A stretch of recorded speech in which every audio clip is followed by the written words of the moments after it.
출애굽기는 두 가지로 나눌 수 있습니다. 첫 번째는 하나님께서 민족을 어떻게 구원하시는지, 그리고 두 번째로는 그 구원받은 자들을 어떻게 하나님을 섬기는 자들로 만들어 가시는지, 이렇게 크게 출애굽기는 두 가지로 나눌 수가 있지요.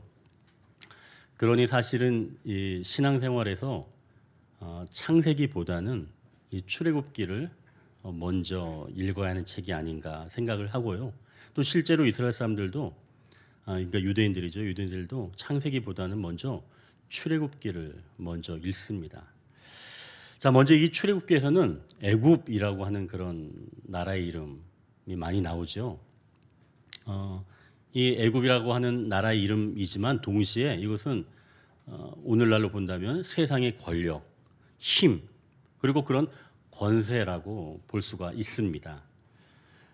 사실은 이런 동시에 지금 우리가 살고 있는 이 세상이기도 하기 때문에 우리는 좀 고약스럽기는 하지만 그래도 여전히 우리가 살고 있는 그런 현장이 바로 애굽이라고 볼 수가 있는 것이죠. 하나님께서는 이런 애굽과 같은 세상에서 우리를 어떻게 구원해 가시는지, 오늘 설교 제목처럼 오늘 설교 제목 한번 보실까요? 38을 통한 구원 이야기라고 되어 있죠. 이런 제목 아래서 우리가 함께 은혜를 나누겠습니다. 그럼 오늘 본문으로 좀 들어가기 전에요, 우리가 좀 배경을 조금 이해를 해야 될 것 같은데요. 창세기 마지막 장에서는 하나님께서 아브라함의 자손 그 70명을 이제 애굽으로 그러니까 애굽으로 들어가게 하시는 내용까지가 창세기 마지막 내용입니다. 근데 오늘 본문은 그로부터 약 한 430년 정도 시간이 지난 거예요. 그런데 하나님께서 70명이었던 이 한 가문을 민족으로 만들어 주셨어요. 한 430년 만인데 장성한 그런 남자 장정들만 한 60만 명 정도로 거대한 민족으로 하나님께서 만들어 주셨죠. 근데 이게 문제입니다. 이게 문제였어요. 오늘 본문은 아니지만 오늘 본문 바로 앞에 있는 8절에서 10절까지 내용을 한번 좀 보십시오. 요셉을 알지 못하는 새 왕이 일어나 애굽을 다스리더니 그가 그 백성에게 이르되 이 백성 이스라엘 자손이 우리보다 많고 강하도다. 자, 우리가 그들에 대하여 지혜롭게 하자. 두렵건대 그들이 더 많게 되면 전쟁이 일어날 때 우리 대적과 합하여 우리와 싸우고 이 땅에서 나갈까 하노라 하고. 애굽 왕이 이스라엘 백성들이 많아지니까 지금 두렵게 느껴지기 시작한 겁니다. 혹시 다른 나라에서 쳐들어오면 그 적군들과 이스라엘 백성들이 연합해서 혹시 애굽을 치는 건 아닌가? 또 그렇게 되면 이 사람들이 자기네 나라를 다 빠져나가는 것이 아닌가? 이렇게 두 가지 측면에서 걱정이 된 거죠. 하나는 자신들을 칠까 봐 하는 걱정, 또 하나는 많은 사람들이 빠져나가니까 경제적으로 자기네 나라에 손해가 있을지 않을까 하는 이런 두 가지 걱정, 사실은 부풀려진 걱정이겠죠. 이런 걱정을 지금 하고 있는 겁니다.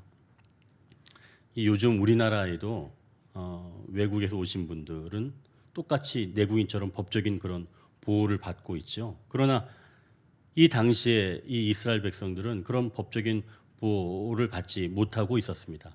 노예 신분이었으니까요. 그러니까 당연히 억압을 받고 있었죠. 그런데 지금 애굽 왕이 그런 백성들임에도 불구하고, 노예들임에도 불구하고 두렵게 여긴 겁니다. 뭐 때문에 두렵게 여긴 거예요? 숫자 때문입니다. 인구가 너무 많다는 거예요. 그래서 이 애굽 왕이 먼저 세운 방법이 있습니다. 이 이스라엘 백성들의 이 인구를 줄이는 방법은 이러면 좋겠다 해서 세운 방법이 노동입니다. 하나님이 신성한 노동을 이 사람들은 악용을 한 거죠.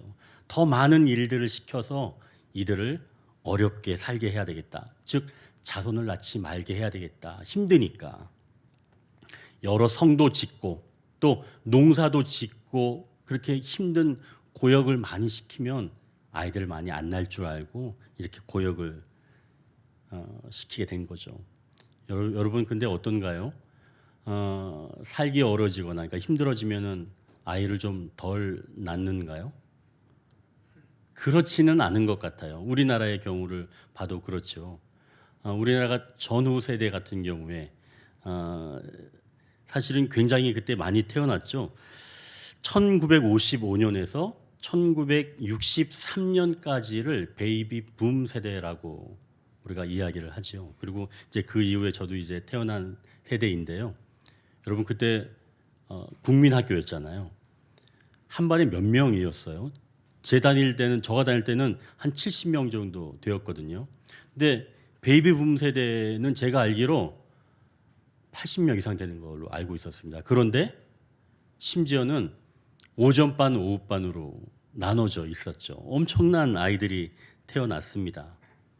우리나라에도 그렇지만 이건 전 세계적으로 동일했어요.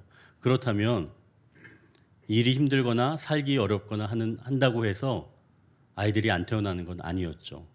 그러니까 애구방의 정책도 여기에서 실패를 하는 겁니다. 그러니까 오히려 더 많은 남자 아이들이 태어난 거죠. 그러니까 이스라엘이 더 아주 강해지기 시작을 한 겁니다. 그래서 오늘 본문에서는 애구방이 이제는 좀 다른 방법으로 이 이스라엘을 압박해야 되겠다라고 하는 그런 새로운 방법을 들고 나온 겁니다. 자, 이제 오늘 본문 한번 15절을 한번 보겠습니다. 애구방이 히브리 산파 시브라라 하는 사람과 부하라는 사람에게 말하여. 오늘 주보 안쪽 면을 보면 거기 말씀 노트가 있죠.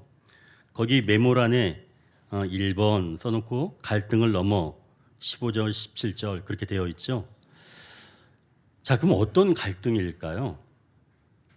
애구방이 히브리 산파를 지금 불렀습니다. 여러분 이 장면을 지금 떠올려 보십시오. 애굽 왕과 히브리 산파입니다. 한 사람은 아주 아름답고 웅장한 그런 보좌에 앉아 있고요. 또 한 사람은 아주 멀리 여인이 한 명 서 있는 겁니다. 그 장면입니다. 당시 애굽 왕은 대단한 권력입니다. 태양신의 아들이었어요. 그리고 고대근동에서 막강한 그런 군사력을 가지고 있는 패권 국가였죠. 그 나라의 수장과 산파와 같이 딱 서 있는 그런 장면입니다. 마치 골리앗과 다윗처럼 아주 유사한 그런 장면이죠. 오늘날로 본다면 세상의 권력 앞에서 우리 성도 한 명이 서 있는 그런 모습과 동일합니다. 그런데 애굽 왕이 지금 이 산파에게 무슨 말을 하는 겁니다. 무슨 말을 하는지 16절을 한번 보십시오. 이르되 너희는 히브리 여인을 위하여 해산을 도울 때 그 자리를 살펴서 아들이거든 그를 죽이고 딸이거든 살려두라. 산파를 요즘은 산파라고는 안 하더라고요. 조산사라고 이야기를 합니다. 저도 이번에 알게 된 건데요. 5월 5일이 이 세계 조산사의 날로 이렇게 정해져 있더라고요. 물론 이제 이 조산 이 그룹에서 이 연맹에서 제정해 놓은 것이긴 하지만요. 아무튼 어린이날로 우리는 알고 있지만 이 날은 또 그들이 지키는 세계 조산사의 날로 이렇게 지키고 있습니다. 이 조산사는 보니까 아무나 되는 건 아니었어요. 간호사의 그 자격이 있고 또 조산의 일정한 과정을 마치고 난 후에 이렇게 자격을 취득할 수가 있습니다. 그러니까 이 산파는 산모가 아이를 잘 낳도록 또 그렇게 격려하고 또 살펴주고 또 아이가 건강할 수 있도록 보건을 책임지는 그런 역할이 바로 산파이죠. 결국 산파는 살리는 일입니다. 이 조산사가 산모와 함께 있으면서 힘을 북돋워주고 또 위로해주고 따뜻하게 보살펴주면 산모가 앞으로 아이를 대할 때나 또 기를 때 상당한 이 긍정적인 영향을 미친다는 그런 보고가 있습니다. 그러니까 생명이 나올 때 이 그를 돕는다는 것이 그만큼 중요하다는 것이죠. 그런데 오늘 본문에 이 애굽 왕이 산파에게 남자 아이가 나오면 죽이라는 임무를 지금 맡긴 겁니다. 산파가 얼마나 갈등했을까요?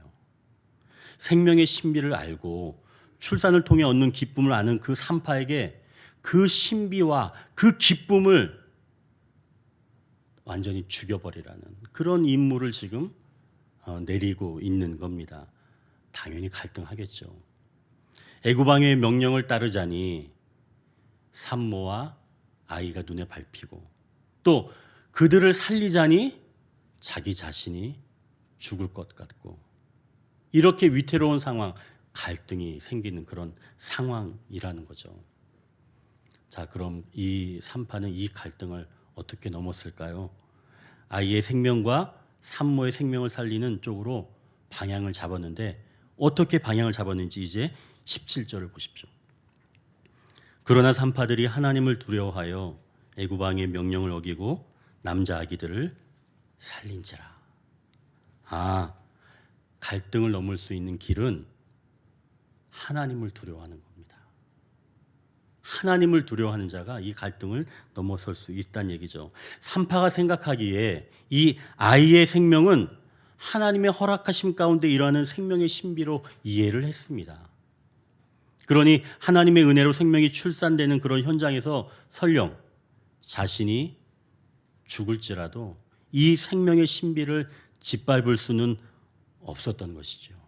그래서 이 산파는 하나님을 두려워하기에 이렇게 이 갈등을 넘어서게 된 겁니다. 이게 또 하나의 또 진리이죠.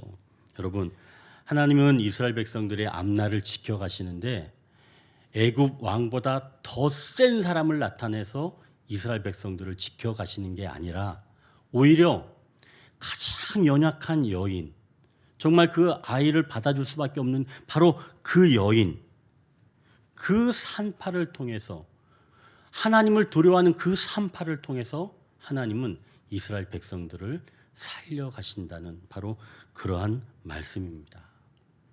여러분, 하나님께서 우리에게 영혼을 맡기실 때에도 우리가 그 영혼을 충분히 돌볼 수 있기 때문에 우리에게 맡겨주신 것이 아니라 늘 갈등하고 내가 이것을 해낼 수 있을까? 스스로를 의심하면서 그래도 이 영혼이 하나님의 뜻에 따라 살아가면 좋겠다라고 하는 그런 작은 소망을 가지고 우리가 갈등을 넘어설 때 하나님께서는 우리의 이 작은 몸짓을 통해서 영혼들을 살려가신다는 그런 말씀입니다. 여러분, 그럼 만약 우리가 산파라면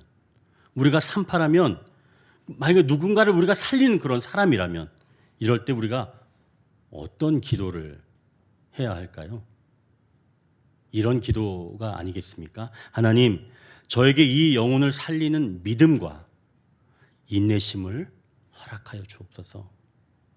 하나님께서 맡겨주신 이 영혼이 저의 돌봄으로 살아나기를 원합니다. 우리가 이렇게 기도할 수 있겠죠. 성경을 읽을 때 이 어떤 인물이 나오게 되면 이 인물이 곧 나다라고 적용을 해보면서 내가 이 성경 속의 인물처럼 이렇게 살아가기 위해서는 어떤 기도를 해야 될까라고 묵상하면서 읽는 것이 아주 좋은 성경 읽기 하나의 방법입니다. 자, 그럼 이 부분에서 우리가 이제는 산파가 아니라 좀 다른 사람의 입장에 서서 한번 우리가 좀 생각해 보기를 원합니다. 반대로 산모의 입장이 한번 되어 보십시오. 내가 만약에 산모라면 어떻겠습니까? 산모가 지금 이 상황을 알까요? 산파가 지금 왔는데 산파가 남자이면 죽일 거다라고 하는 이 상황을 산모가 알까요? 모를까요? 모르죠. 안다면 그 사람은 오라고 그러겠어요? 못 오게 했겠죠. 그러니까 이 지금 산모는 산파가 그런 마음을 품었다는 것, 그런 명령을 받은 사람이라는 것을 모릅니다. 그러겠죠? 자, 그러면 이제 이 산모의 입장에서 우리가 이 본문을 대한다면 우리가 어떤 기도를 드려야 할까요? 꼭 아이를 낳는 그런 위험이 아니라 사실은 우리가 일상에서도 이런 위험이 분명히 있을 수 있다는 이야기입니다. 그러니까 우리는 그럴 때마다 하나님, 우리가 알지 못하는 그런 위험, 어려움이 온다면 저를 돕는 손길을 보내주옵소서. 우리가 이렇게 기도할 수 있어야 한다는 것이죠. 또 그리고 그렇게 기도를 해야 합니다. 하나님, 하나님께서 저를 도울 자를 보내주시옵소서. 그리고 그가 그 마음을 먹고 저를 돕기 원합니다. 라고 기도하십시오. 이게 아주 구체적인 기도이죠. 자, 이제 이 갈등을 하나님을 두려워하고 또 하나님을 생각하고 생명의 그 신비를 생각한 이 산파가 갈등을 넘어왔는데 이 갈등을 넘어선 이 산파에게 이제 위기가 닥쳤습니다. 이 갈등을 넘어선 산파에게 어떤 위기가 닥쳤는지 이제 18절을 보십시오. 애굽 왕이 산파를 불러 그들에게 이르되 너희가 어찌하여 이같이 남자 아기들을 살렸느냐.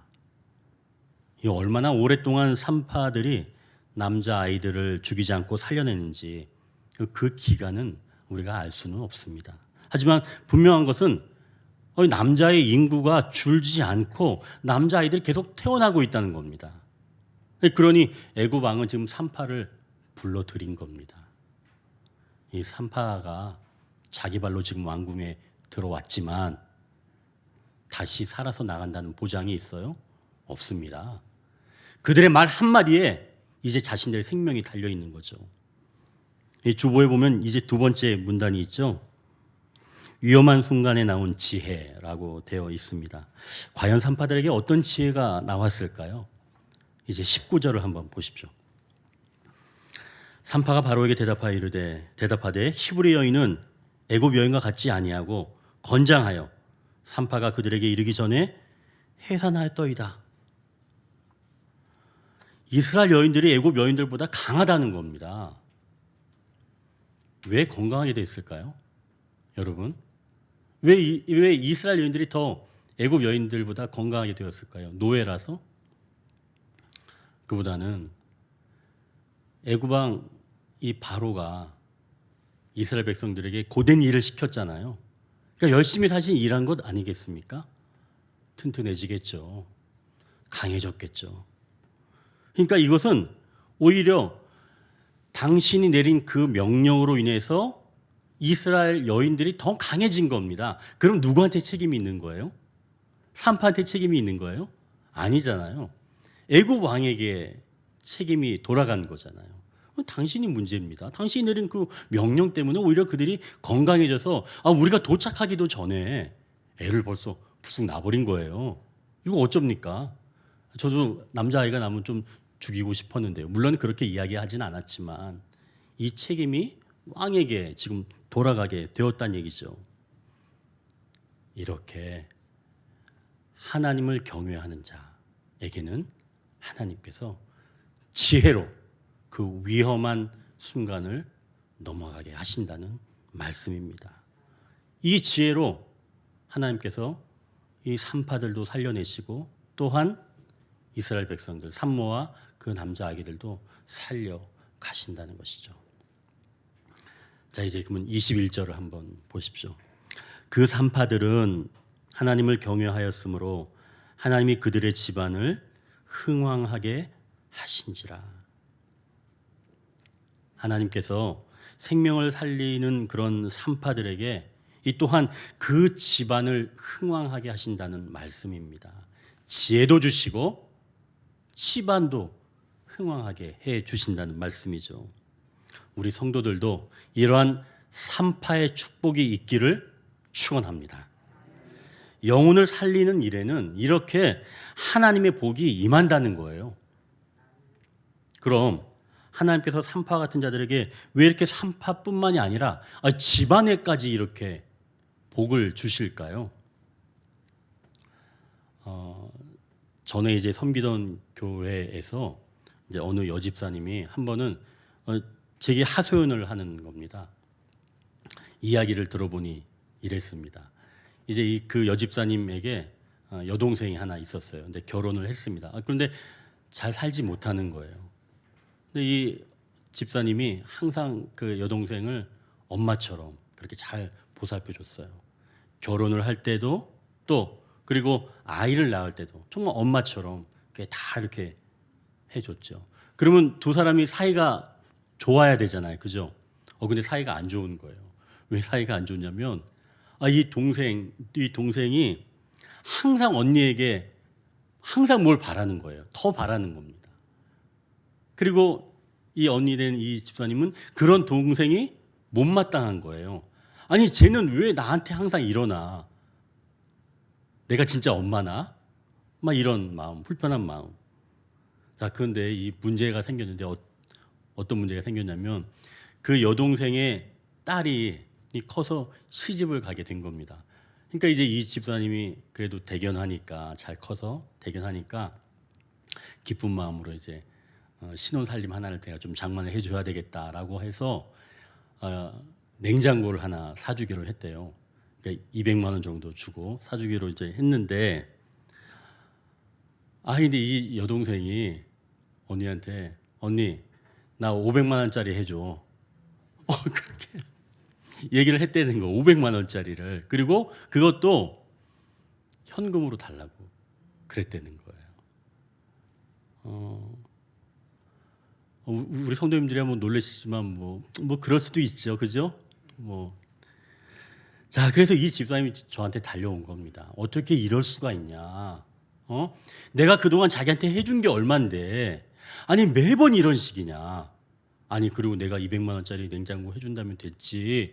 아니 500만 원짜리? 그것도 현금으로 달라고? 아니 목사님 이런 경우가 어디 있어요? 저한테 막 제가 뭐 500만 원짜리 달라는 것도 아닌데 저한테 막 뭐라 그러는 거예요. 그래서 일단은 가만히 있었죠. 그리고 나서 좀 진정을 시킨 다음에 제가 이제 사실 오늘 본문 이 15절에서 17절 내용을 가지고 제가 그분에게 이야기를 해드렸습니다. 자, 아까도 봤던 것처럼 15절에서 17절까지는 산파가 갈등을 겪은 그런 내용이었죠. 산파가 남자아이가 태어나면 그래서 그 아이를 살리면 자기는 어떻게 되는 거예요? 죽을 수도 있는 겁니다. 고민 끝에 산파는 결단을 했잖아요. 그래, 내가 남자아이여도 내가 살리겠다. 그렇게 마음을 먹었죠. 자, 그럼 이 산파가 그런 깊은 갈등에서 생명을 살리기로 결단을 하고 산모가 아이를 낳았는데 남자아이면 기뻤겠어요? 안 기뻤겠어요? 엄청 기뻤겠죠. 남자아이가 태어났으니까 자기가 살리기로 결정을 했으니까. 그러면서 막 그 남자아이를 받아서 그래 내 판단이 옳았어 라고 생각을 했겠죠. 자, 그러면 이제 여러분 이 상황에서 산모를 한번 생각해 보십시오. 아까도 얘기했지만 그 산모가 그 사실을 몰랐잖아요. 그죠? 모르는 겁니다. 그러면은 이 산파가 내 아이를 살려줬어. 산모가 이렇게 얘기해요? 아니, 모르죠. 그런 얘기 안 하죠. 오히려 산파가 그 아이를 안고 있을 때, 조심하나요, 조심. 그럼 왜 이렇게 애를 함부로 다뤄요? 그렇게 얘기하지 않았겠어요? 그리고 아니, 내가 들어보니까 다른 산파들은 뭐 걸레도 빨고 집안도 청소 깨끗하게 해주고 그리고 심지어는 뭐 죽도 끓여주고 그리고 뭐 그냥 아이들까지도 다 그냥 챙겨준다는데 아니 무슨 산파가 이래? 당신 정말 산파 맞아? 너무한 거 아니야? 그리고도 이 돈을 받으려 그래? 제가 좀 이 돈을 다 못 주겠어요. 좀 깎겠어요. 물론 제가 지금 막 나가는 거지만 아니 어쨌든 모르는 거니까 이 산모는 산파가 그런 결단을 하고 자기 아이를 살렸다는 것을 모르니까 산모가 함부로 이야기하지 않았겠냐 말입니다. 자, 그러면 이 산파의 마음은 누가 알아줘요? 이 산파의 마음은 누가 알아주냔 말입니다. 우리가 아이들을 기를 때도 마찬가지예요. 이 자식들은 부모의 부족한 면만 보잖아요. 그래서 늘 나는 이게 부족해. 나는 이게 부족해. 만족하지 못하는 그런 아이들의 모습을 볼 수가 있습니다. 그러니까 우리 가정주부들은 어때요? 해도 끝이 없는 그런 집안일을 합니다만 그게 표시가 나요? 표시도 안 나잖아요. 그러니 일은 하지만 인정도 못 받고, 또 남편이 또 그걸 인정해 주면 좋은데 남편이 또 그걸 인정을 제대로 합니까? 인정도 하지 않죠. 물론 다 그런 건 아니겠지만 우리 여기 있는 성도님들은 그래도 다 인정은 하시는 것 같아요. 왜 그러냐면 지금 얼굴 표정이 별로 안 좋은 것 같으니까. 너 나는 안 그런데. 우리 언덕의 성도들은 안 그러시죠. 자, 그러나 그래도 우리 그 여성분들이 이렇게 집안일 열심히 하는데 인정해 주지 못한 사람들이 때로는 있다는 이야기입니다. 그러면 그런 것들을 누가 알아주는가 말입니다. 이 산파의 마음을 누가 알아주는가? 바로 그 마음입니다. 누가 알아줄까요? 주님이시죠. 하나님이 알아주시죠. 하나님께서 산파와 그의 집안을 흥왕하게 하심으로써 응답해 주시는 게 바로 이런 이유 때문입니다. 어린 생명은 산파의 수고를 모릅니다. 산모가 알까요? 몰라요. 남자아이가 알아요? 모릅니다. 자기의 생명을 걸고 생명을 살리는데도 모르는 겁니다. 그러니까 그 헌신을 모르는, 그리고 그렇게 대접받고 있는 그 산파를 하나님께서 산파뿐만이 아니라 그 집안까지 흥왕하게 해 주시는 거죠. 하나님이 책임져 주시는 겁니다. 사람들에게 인정을 받지 못하니까 오히려 하나님께서 아낌없이 축복해 주시는 줄 믿습니다. 근데 여러분 뒤집어 생각해 보십시오. 만약 사람에게 다 받아버리면 어떻게 되는 거예요? 사람에게 칭찬도 받고 뭐 돈도 받고 뭐 정말 대단한 사람이에요. 이 사람은 막 이렇게 하나님께 안 받고 사람한테 다 받으면 어떻게 될까요? 하나님께 받을 게 없어요. 그때는 하나님께 받을 그런 복이 없는 겁니다. 그러니 우리는 사람에게 받지 못하더라도 크게 낙담할 이유는 없다는 것이죠. 하나님 그것을 세밀하게 다 아시기 때문에 하나님께서 우리의 집안까지 채워가시는 줄 믿습니다. 제가 조금 전에 말씀드린 그 여자 집사님에게도 이렇게 제가 말씀을 드렸어요. 집사님의 여동생은 집사님의 그 헌신, 엄마와 같은 그 사랑을 모릅니다. 아니 어떻게 그런 여동생이 다 있어요? 제가 이제 막 분개했죠. 막 그렇게. 그러니까 그 집사님이 되게 좋아하는 거예요. 제가 같이 이제 맞장구를 쳐주니까 계속 얘기를 했죠. 집사님, 그런데 오히려 그게 복입니다. 만약에 동생이 정말 우리 언니는 나를 위해서 모든 것을 다 헌신했어 라고 막 이야기하고 좀 거칠게 얘기하면 떠벌리고 다닌다면 미안하지만 집사님은 하나님께 받을 복은 그만큼 없는 거예요. 아니 사람이 얘기해 주는, 사람이 주는 복이 좋아요? 하나님께서 부어주시는 것이 좋아요? 우리가 이거 비교해야 할 필요가 있습니까? 없죠. 그 여동생에게 받지 못하는 바로 그 부분을 하나님께서는 하나님의 방법으로 더 풍성하게 채워주십니다. 그러니 그 사람이 알아주지 못하더라도 원망하지 마십시오. 오히려 하나님께서 채워주십니다. 아유, 그랬더니 그 집사님이 이렇게 하고 돌아가셨어요. 여러분, 내가 누군가를 위해 산파처럼 수고를 하고 있는데 그 사람이 나의 사랑의 헌신을 몰라준다? 너무 힘들어하지 마십시오. 하나님 역시도 이스라엘 백성이 감사하지 않았거든요. 하나님 그래서 너무나 잘 알고 계시는 거예요. 하나님은 생명까지 던져주신 분인데 이스라엘 백성이 똑같이 동일하게 하나님을 그렇게 감사로 표현하지 못했기 때문에 하나님은 그 마음을 아시기 때문에 누군가에게 그렇게 대접받지 못한 그 사랑의 헌신, 바로 그 산파에게 하나님은 더 많은 복으로 채워주신다는 바로 그러한 말씀이죠. 여러분 이제 마지막 부분을 한번 보겠습니다. 은혜 그리고 다시 다가온 갈등이라고 하는 부분인데요. 이제 한번 22절을 한번 보시면 이렇게 돼 있습니다. 그러므로 바로가 그의 모든 백성에게 명령하여 이르되 아들이 태어나거든 너희는 그를 나일강에 던지고 딸이거든 살려두라 하였더라. 애굽 왕이 이제는 공개적으로 남자 아이들을 지금 죽이라고 명령을 한 겁니다. 그럼 이제 모든 사람이 알게 된 거예요. 그죠? 자, 그럼 그동안은 남자아이를 출산했던 그 여인들 또 남자아이들이 이제는 알게 된 겁니다. 아, 이게 지금 시작한 게 아니라 벌써 이게 전에 산파들에게 있었구나. 이제 아름아름 알게 된 거죠.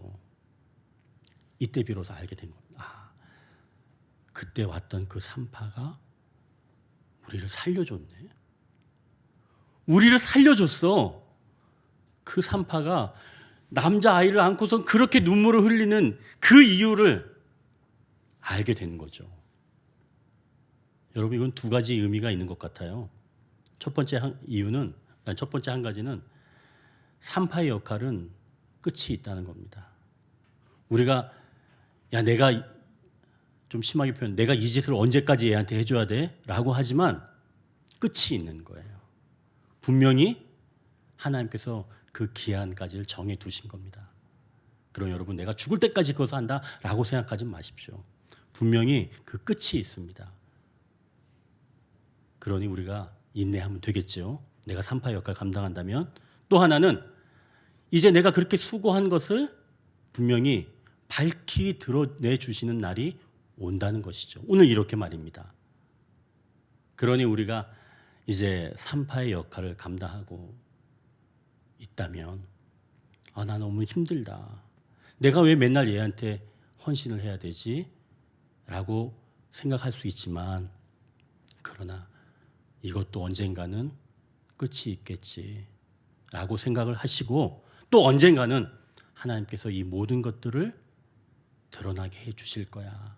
그리고 그들도 내 이 마음을 알아줄 때가 오겠지 라고 하는 마음으로 여러분 각자의 삶의 자리에서 작지만 생명을 살리는 그런 산파의 역할을 감당하시기 바랍니다. 우리가 쉼의 자리로 올라와서 누군가는 사실은 우리를 이렇게 길러내준 산파가 우리도 분명히 있을 겁니다. 아마 여러분들 삶에서 그런 산파의 역할을 감당한 사람이 한두 명쯤은 다 있을 겁니다. 이런 쉼의 자리에서 사실은 그런 분들을 기억을 하는 거겠죠. 나를 위해서 헌신한 사람이 누구인가 그런 생각을 해보고 그리고 나 역시도 이제 이 쉼의 자리에서 한번 좀 일어나서 내가 누군가를 위해서 산파를 할 때 비록 아까 그 여집사님처럼 정말 어처구니 없는 일이 일어나긴 하지만 그러나 이 일도 언젠가는 끝이 있다 라고 생각하면서 감당하시고 그리고 아까도 이야기했던 것처럼 이것은 하나님께서 알아주실 거야 라고 하는 마음을 가지고 우리가 산파의 역할을 생명을 살리는 역할을 감당해낸다면 하나님께서는 우리의 이 작은 일들을 통해서 거대한 민족을 하나님을 바라보는 그런 사람들을 세워가신다는 그런 말씀이시죠. 자, 이제 하나님께서 이제 마지막으로 이제 우리에게 주시는 말씀이 이런 겁니다. 그러므로 바로가 그의 모든 백성에게 명령하여 이르되 아들이 태어나거든 너희는 그를 나일강에 던지고 이제 이야기를 합니다. 애굽 왕 이 바로가 마지막으로 이제 쓴 방법은 모든 남자아이를 태어나면 너희들은 다 저 나일강에다 버려라라고 얘기를 하는 거죠. 던져버리라 얘기하는 겁니다. 나일강에 던지면 이제 다 죽는 거겠죠. 그러나 여러분 나일강에 던져진 바로 그 생명 바로 이제 다음 주에 나올 그런 사람인데요. 누굴까요? 나일강에 던져진 그 생명 모세죠. 이 애굽 왕은 나일강에 던져버리면 이 민족이 죽을 것 같았지만 하나님께서는 던져진 그 생명을 살려내셔서 다시 이렇게 위대한 산파를 만들어 가십니다. 여러분이 바로 그렇게 하나님께서 살려내신 위대한 산파인 줄 믿습니다. 이제 말씀을 정리합니다. 우리는 쉼의 자리에 있게 된 사람입니다. 이제 다시 한번 하나님께서 우리에게 주신 이 아름다운 직분을 은혜로 감당하고 하나님께서 이루시는 모든 것들을 또 우리가 얻기를 원합니다. 기도하겠습니다.